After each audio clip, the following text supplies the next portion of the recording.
Hello, it's good to have you back. In a religious tradition with a large canon, some texts are going to get more attention than others. In this lecture, we'll discuss two types of Buddhist scriptures that are employed with great frequency, but in very different ways.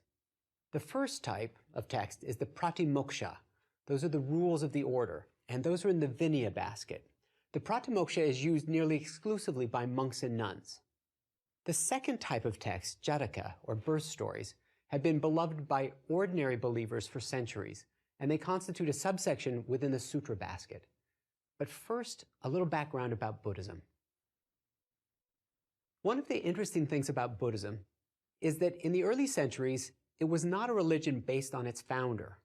Siddhartha Gautama, the ancient Indian priest who had become the Buddha, was thought to have discovered and then to have shown others the path to spiritual freedom and non-suffering. But he wasn't the path himself. As a result, the first biographies of the Buddha weren't written until the first century of the Common Era, maybe 500 years after his death. You can contrast that with the Christian Gospels that were written maybe 40 to 50 years after Jesus. Bits and pieces of the Buddha's life were recorded in various sacred compositions. Remember, these are still memorized orally. They're not yet written down. And they were always within a specific teaching context. So at this point, there's still no text that's a biography that's just devoted to the life of the Buddha. Some of the earliest of these oral scriptures eventually became the Vinaya, the regulations for the Sangha, that is, the community of Buddhist monks and nuns. So what I meant to say is some of the earliest of these bits and pieces of the Buddhist life are going to be inside the Vinaya. There's a long list of rules, which we'll come to in a moment, but there are also texts that describe how the behavioral guidelines and the ceremonies came about. One particular composition, the Mahavagga, begins by describing the origins of the Sangha, and it begins with a story shortly after the Buddha's enlightenment under a Bodhi tree. The Buddha wonders who he might share his newfound knowledge with, realizing that they would need to be spiritually advanced enough to understand it. And then he remembers the 5 men with whom he once wandered about and practiced austerities. He saw in vision that those 5 men were now living in a deer park near Benares. It's the city now known as Varanasi. So he travels 150 miles from Bodh Gaya to seek them out. He announced to them that he had discovered the middle way between a life of self-indulgence on the one hand and self-mortification on the other. And then in this first sermon, he taught the 4 Noble Truths, which begins as follows, according to the Mahavagga. This, O bhikkhus, and the word bhikkhu means monk. So this, O bhikkhus, is the noble truth of suffering. Birth is suffering. Decay is suffering. Illness is suffering. Death is suffering. Presence of objects we hate is suffering. Separation from objects that we love is suffering. Not to obtain what we desire is suffering. Briefly, the 5-fold clinging to existence is suffering. The Buddha later explains that the 5-fold clinging refers to the distinctive idea that there's no self or Atman, unlike in Hinduism. Instead, all sentient beings are composed of 5 skandhas, or aggregates. There's a body that you have, and then sensations that are you could think of as being sort of these nerve signals sort of coming up through your body, and then perceptions as we recognize and categorize those impulses that are coming. The 4th aggregate is psychic dispositions, sometimes called mental constructs, and that includes habits or sort of a disposition to certain kinds of mental states such as anger or passivity. And then the 5th of the aggregates is consciousness, this sort of deliberate mental processes. These are all temporarily connected, and themselves, each of those is itself changing all the time. So there's no eternal, unchanging soul. We're just a bundle of these 5 temporary changing elements to our personalities. The second noble truth is the cause of suffering, which is desire. And then the third noble truth is the truth of the cessation of suffering, which comes from stopping desire. It's sort of a logical thing. If desire is the problem and you stop desire, then that will stop suffering. The fourth noble truth is the Eightfold Path. And this is oftentimes organized into 3 parts, which makes it easier to memorize. Starting with the parts of the Eightfold Path that have to do with wisdom, there's right view and right intention. And then there's the category of ethical conduct, so right speech, right action, right livelihood.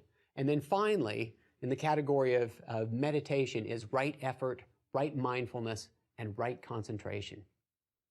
This is a wonderfully concise restatement of the basic message of Buddhism.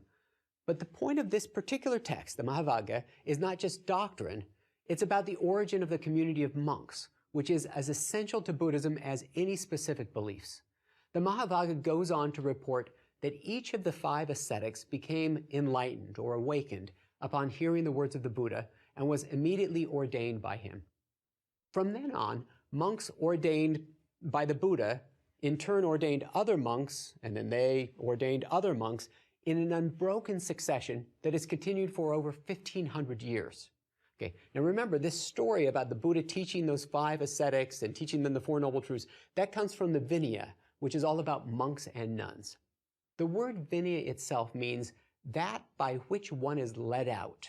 And the idea is led out from suffering. It's a way of escaping. All Buddhists strive to live by the 5 precepts, which is no killing, no stealing, no sexual misconduct, no lying, and no intoxicants. I guess the first 4 sound a little bit like the 10 Commandments. It's sort of basic moral principles. The 5th one, no intoxicants, means that it would be a mistake to try to drink or and otherwise change your mental consciousness so that you could forget about the facts of life and death and samsara and nirvana and moksha. You need to sort of keep that focused at all times. So intoxicants are out of the way, and then also for monks and nuns, you're not supposed to sleep too much either. You want to be awake and aware at all times that death is ever present, that suffering is ever present, but there's a way to escape that. Buddhist monks and nuns, beginning as novices, adopt 5 additional restrictions in addition to those first 5. And for monks and nuns, the one about no sexual misconduct is going to mean celibacy. So the 5 additional rules for monks and nuns are no eating after noon, no singing or dancing or attending shows, no perfumes, cosmetics, or decorative accessories, so they have to shave their heads, no sleeping in luxurious beds, and no accepting money. And eventually these rules became elaborated into a lengthy code called the Pratimoksha, it's in Sanskrit, or the Patimoksha, which is in Pali. Just one of those I want you to think about a little more is about the notion that monks and nuns shouldn't eat after their lunch, after noonday, which means that eating in the evening, eating as entertainment is not really allowed. You need to eat, you need to keep up your strength, it's important, but you're not allowed to make food a major priority in your life. It's to sort of keep a balance between eating too much and just giving away to all of your desires, and on the other hand, of eating nothing, of fasting too much. Remember, Buddhism offers a middle way. Monks and nuns give up home and family and possessions, and instead they wander about or they reside in a monastery, and they beg for the basic necessities of life while devoting themselves to spiritual matters, mostly to scripture study and to meditation and to preaching the Dharma. And in this case, Dharma doesn't mean caste duty as it did in Hinduism. In the Buddhist context, the word Dharma means the teachings of the Buddha. Monks and nuns are supported by donations from ordinary believers, and in return, they preach the Dharma, the principles of Buddhism. Without the oversight and responsibilities that come from family life, they're a vulnerable group. Monks and nuns are subject to all sorts of temptations and difficulties, not the least of which come from celibacy.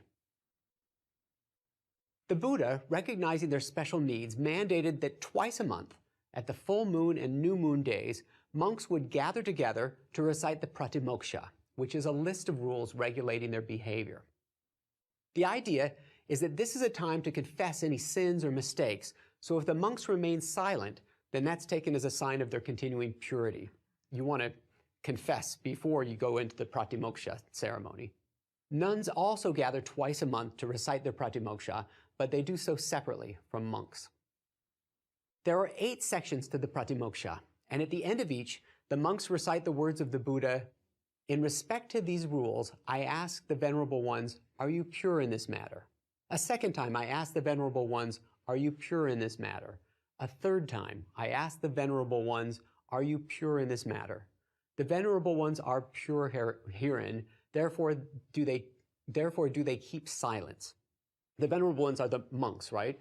And silence denotes compliance as they recite these passages. Okay, there are 8 categories of offenses in this long list of rules. The first category, the most extreme, the most serious offensive, and they can result in expulsion from the order of monks and nuns for 4 offenses: for sexual intercourse, for theft, for killing humans, or false claims of supernatural powers. If you've committed one of those mistakes, that's described as a defeat, and you are kicked out of the Sangha. Then the second category are offenses that result in probation, generally for as many days as the mistake was concealed.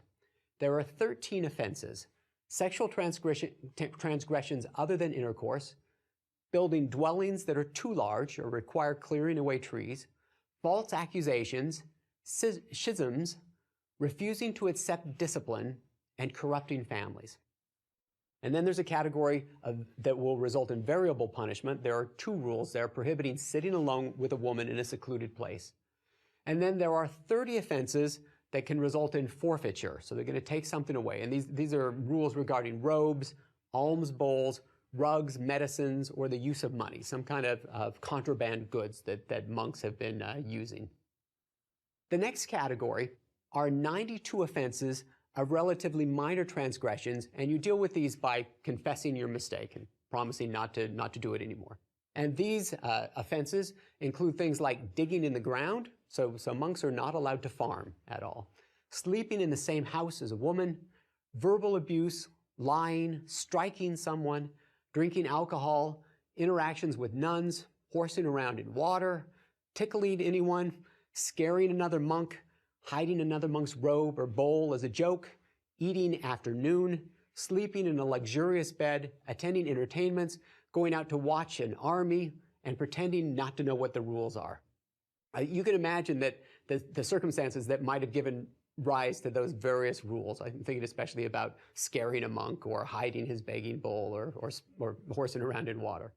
The next category are mistakes that just require acknowledgement to repent for. And these are mistakes such as receiving food from an unrelated nun. And then there are a section of training rules.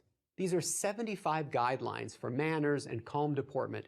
So it talks about the way you should eat and walk and beg, the proper way of accepting donations, of wearing robes, of teaching. That is, for example, when you're teaching, there shouldn't be any loud laughing or smacking one's lips.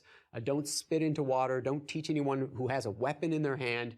And these are described as disciplines which ought to be observed. And then the final section of the Pratimoksha are 7 rules for settling disputes. As with many sacred texts, it's not just the words. Those are important, but it's the ceremony that goes with it. So I want you to imagine what it means to recite this long list of offenses with all of the penalties for it twice a month as a monk, or to watch this ceremony as a Buddhist layperson. It probably takes 30 to 60 minutes to go through. So for monks and nuns, as they recite this text from the Vinaya portion of the scriptures, this Pratimoksha, it reaffirms their values and commitment. It offers them a chance to check on themselves and on their brothers and sisters. It's an aid to mindfulness.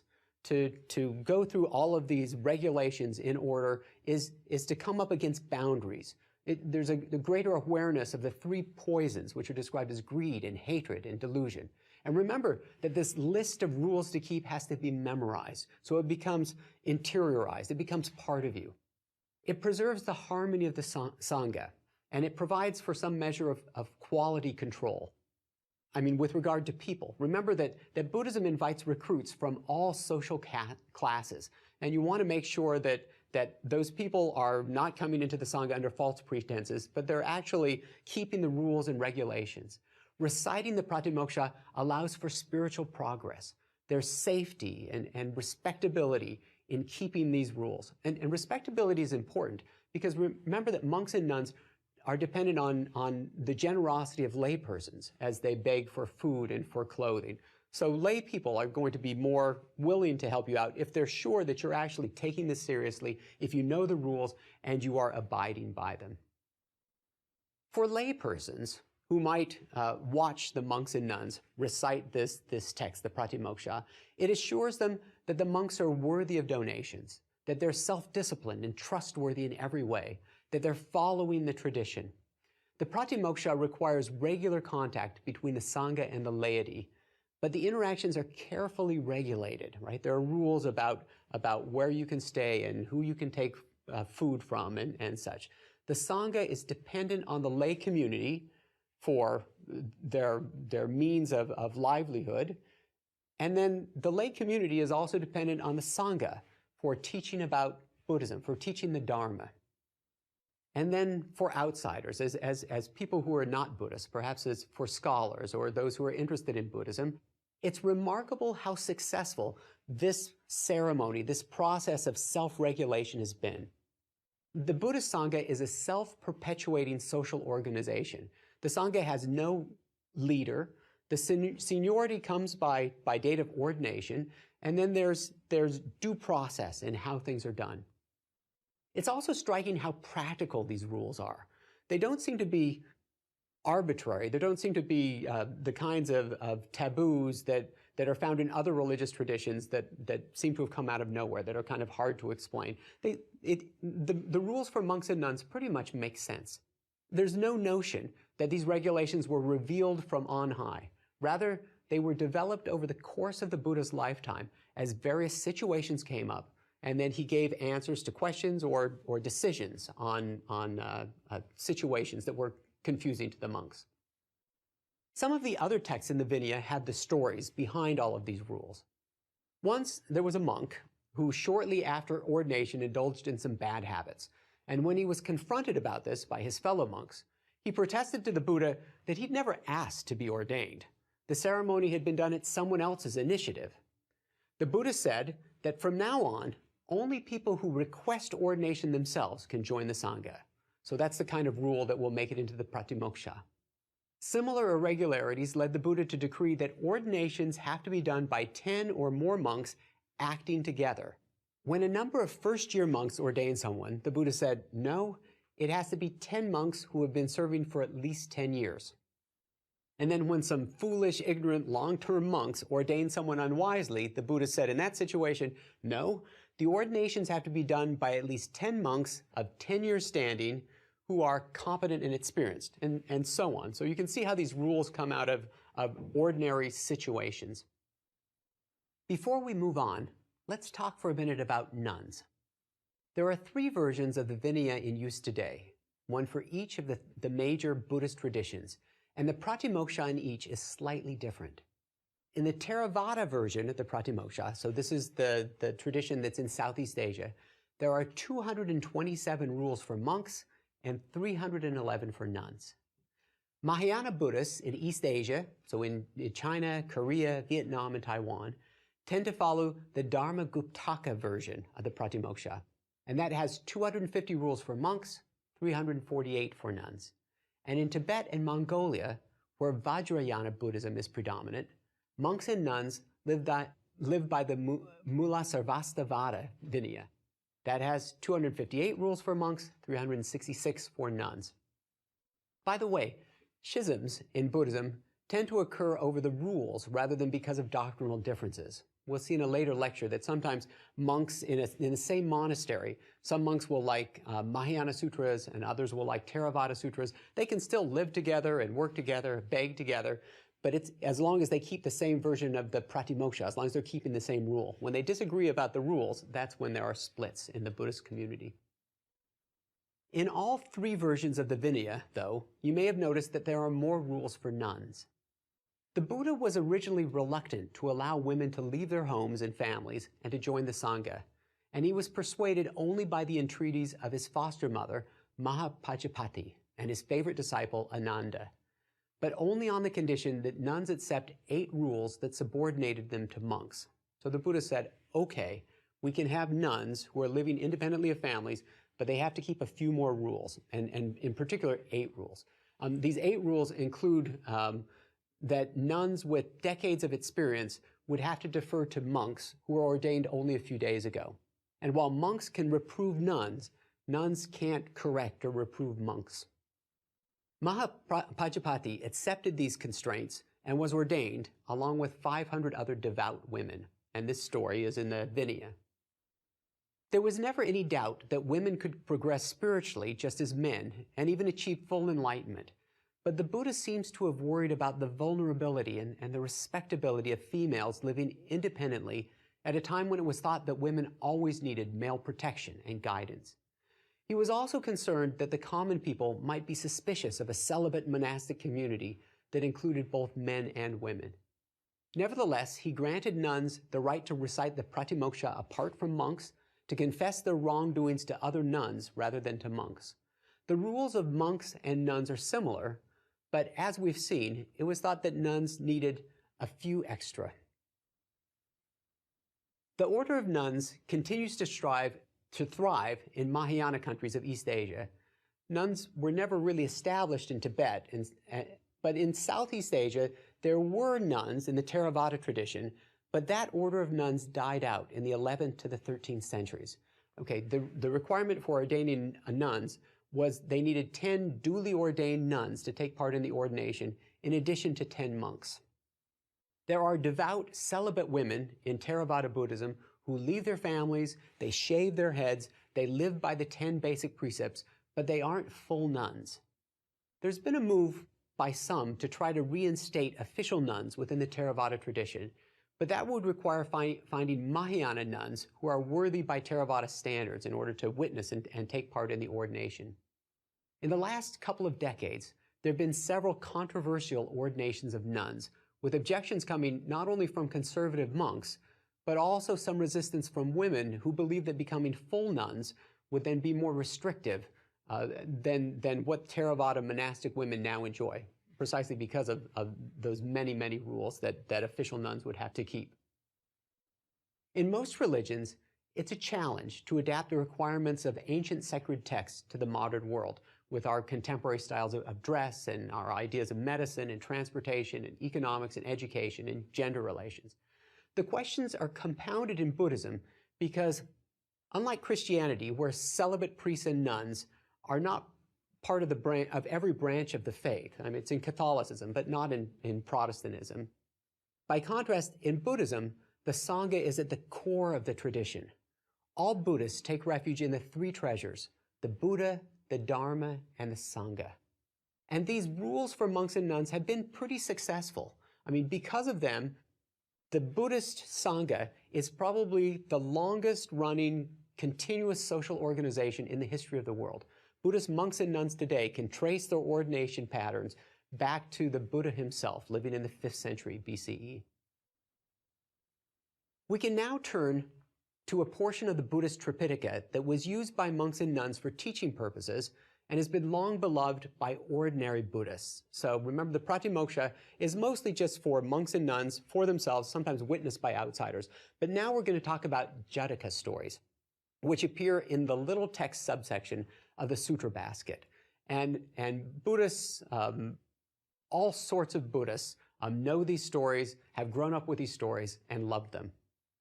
According to tradition, as the Buddha sat under the Bodhi tree seeking enlightenment, he went through a series of ever-deepening meditative states, one of those states allowed him to view his past lives.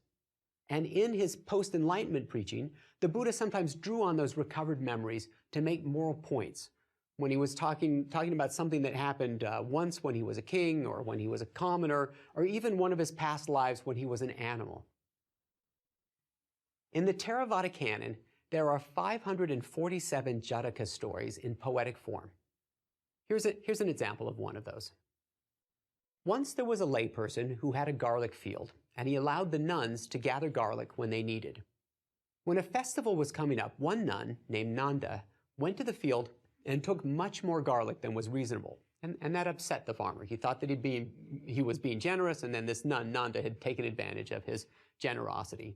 The other nuns criticized Nanda and complained to the Buddha. And the Buddha, in replying to them, warned against greed, and he told a story from one of his past lives. Once he said there was a Brahmin. Remember, this is the upper caste of Hinduism. Once there was a Brahmin who died and left behind a wife and 3 daughters. He was reincarnated as a golden swan, and when he remembered his former family that was living in poverty, as a swan, he visited them, and he gave them one of his feathers to sell.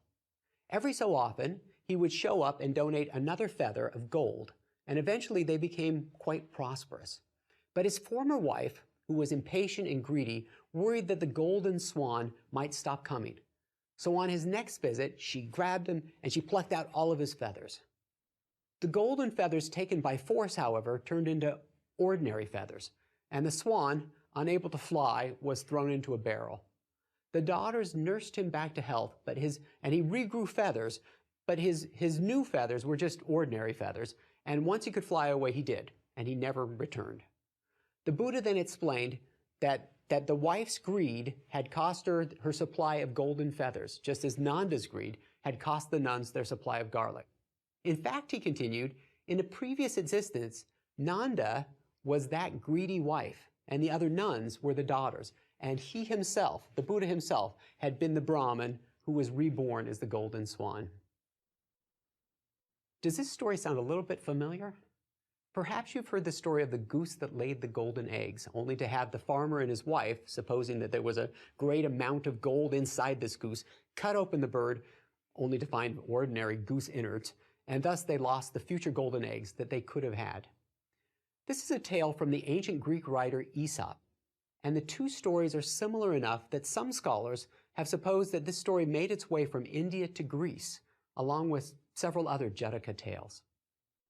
As I said, there are hundreds of these stories from the Buddha's previous lives, each of which teaches a simple lesson in Buddhist morality. They were popular and well-known, as can be seen from the many depictions of them in cave paintings and in temple decorations and in stone carvings.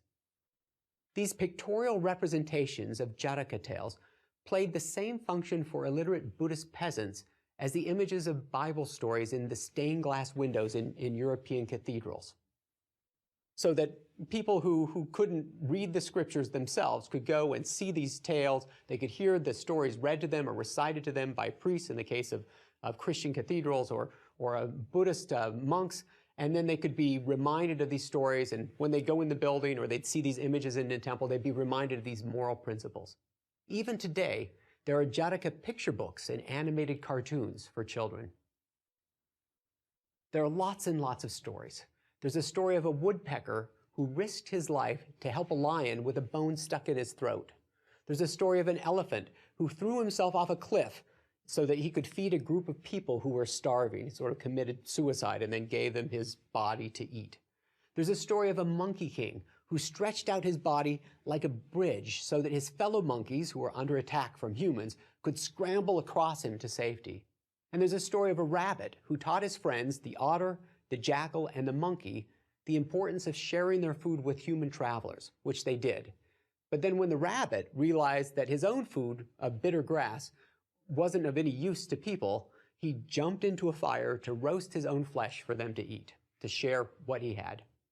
By the way, the gods were so impressed by this last action of selfless giving, of the rabbit, that they put an image of the rabbit on the moon as a constant reminder to everyone. So as you look up at the full moon, you don't see a man in the moon if you're living in India or Buddhist countries. You see a rabbit in the moon. One of the most inspiring, or perhaps most troubling, of the Jataka stories is the tale of the Buddha's last incarnation before he became Siddhartha Gautama. This is also one of the most famous of these Jataka stories. So in that reincarnation, in that life, the Buddha was born as a prince named Vesantara, who was extraordinarily, even dangerously generous. He gave away a magic rain-making elephant to a neighboring kingdom that was suffering from drought. And his people were so unhappy with him for giving away the rain-making elephant that he was forced to take his family into exile. Before he left, he gave away most of the royal treasury to the poor. On the road, he gave away the 4 horses that pulled his carriage, and then he gave away the chariot. A poor, greedy Brahmin asked Vesantara for his 2 children to be his servants. And though he knew that the Brahmin was not going to treat them very well, Vesantara nevertheless ignored his own feelings and he handed his children over. Okay. One of the gods at that point, worried that Vesantara would give away his wife next, disguised himself as a beggar and asked for his wife. And sure enough, Vesantara agreed, though the god immediately revealed his true nature as a god, returned the wife, and then he tricked the cruel Brahmin into leading the children back to their royal grandparents in the capital. The Brahmin was rewarded richly for returning the children back to Vesantara, but he died of overeating a few days later. This is that greedy Brahmin.